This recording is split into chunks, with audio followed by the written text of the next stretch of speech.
भक्तों, हर हर महादेव। सबसे पहले तो भोलेनाथ के चरणों में मेरा प्रणाम, माँ गौरा के चरणों में मेरा प्रणाम, गणेश जी कार्तिकेय जी के चरणों में मेरा प्रणाम, सभी देवी देवताओं के चरणों में मेरा प्रणाम।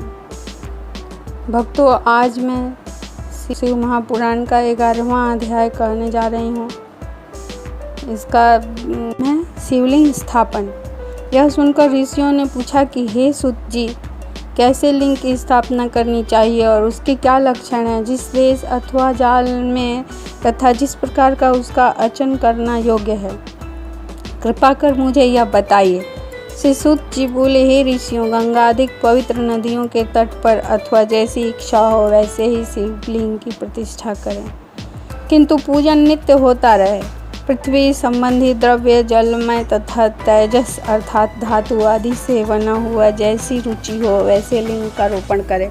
4 मूर्ति बनानी हो तो छोटी बनावें, अचर बनानी हो तो वे बड़ी बनावें। शिव जी के लक्षणों से संयुक्त सिंहासन पर मूर्ति को पधरावें। मिट्टी, पत्थर और लोहा आदि से सांचे से इन्हीं धातुओं का 12 अंगुर का लिंग उत्तम होता है। यदि इससे न्यून होता है तो न्यून फल देता है। अधिक अंगुल होने से कुछ दोष भी नहीं है। लिंग या बेर मूर्ति दोनों की ही पूजा शिव पद को देने वाली है। लिंग का स्थावर जंगम यह भी 2 रूप है।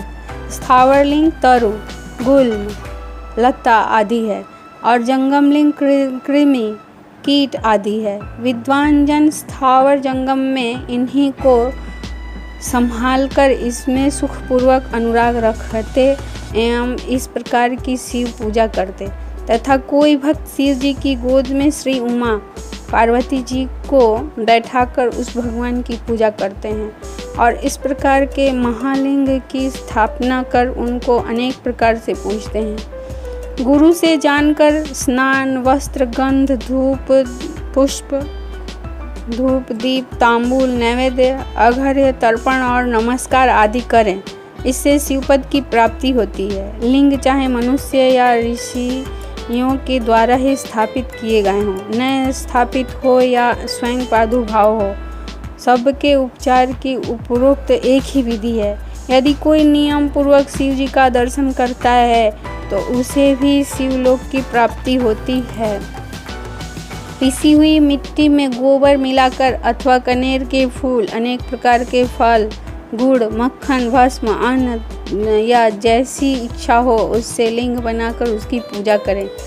कोई अंगूठे में ही शिव जी की पूजा कर लेते हैं। इसी प्रकार स्थान का भी कोई भेद नहीं है, जहाँ चाहे लिंग पूजन कर लें, इसका कुछ भी निषेध नहीं है। शिव जी सर्वत्र फलदायक हैं। जो श्रद्धापूर्वक शिव भक्त को लिंगदान या लिंग मूल्य देता है उसे महान फल की प्राप्ति होती है। जो नित्य 10,000 प्रणव का जप करता है अथवा प्रातः संध्या दोनों समय जो 1,000 जप करे तो उसे शिवपद की प्राप्ति हो।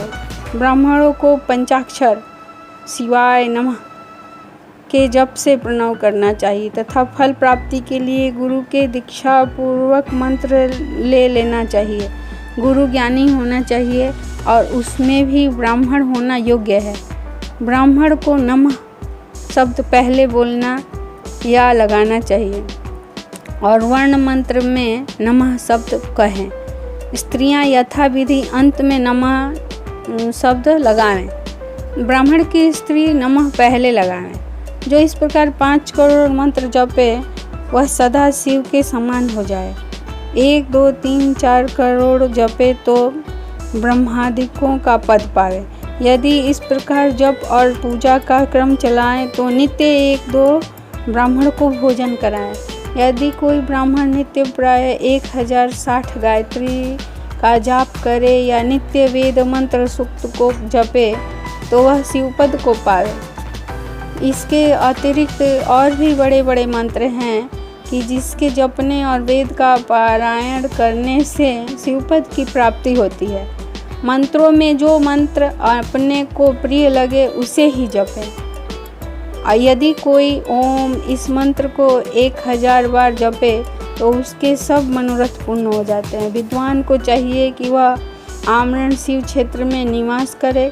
जहाँ कहीं मनुष्यों द्वारा लिंग पधराया होता है वहाँ 100 हाथ तक पुण्य क्षेत्र होता है।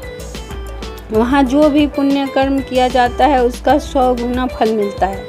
और जहाँ ऋषियों ने लिंग पधराया हो वहाँ 1000 हाथ तक, और जो लिंग स्वयं निकले हों वहाँ 4000 हाथ की दूरी तक शिव क्षेत्र माना जाता है तथा इसका पुण्य भी वैसा ही उतना ही अधिक होता है।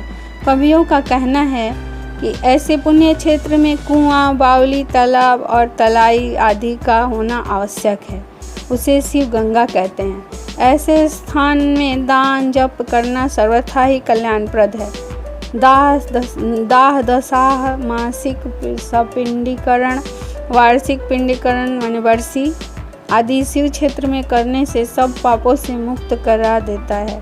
शिव क्षेत्र में 7, 5, 3 या 1 रात अवश्य ही निवास करें, वरना अनुसार इसका भी फल उत्तम प्राप्त होता है। सकाम से तुरंत सिद्धि और निष्काम से शिवपद की प्राप्ति होती है। विशेषकर कलयुग में तो और भी सरल है। इतना सुनकर ऋषियों ने कहा कि हे सूत जी, अब हमें ऐसे सभी पुण्य क्षेत्रों का वर्णन संक्षेप में सुनाइए कि जिसका सभी स्त्री पुरुष आश्रय लेकर शिवपद को प्राप्त करते हैं। हे योगियों में श्रेष्ठ, इस क्षेत्रों का आगमन कैसे हुआ यह भी हमें सुनाइए। सूत जी ने कहा, हे ऋषियों, क्षेत्रों का आगमन जैसा हुआ वह सब श्रद्धा सहित सुनिए। और यहीं पे हमारा शिव महापुराण का 11वां अध्याय समाप्त हुआ। और आज विश्वास है कि आप लोगों को ये बहुत अच्छा लग रहा होगा। हमारा 11वां अध्याय तक बहुत अच्छा चल रहा है, आप लोगों का सहयोग मिल रहा है, आप लोग बहुत अच्छा ही रिस्पांस दे रहे हैं। तो आप लोग ऐसे ही अपना प्यार बनाए रहिए और शेयर कीजिए अपने मम्मी पापा दादा दादी को। सब्सक्राइब कर लीजिए हमारे चैनल को और इसका लाभ उठाइए। धन्यवाद। हर हर महादेव।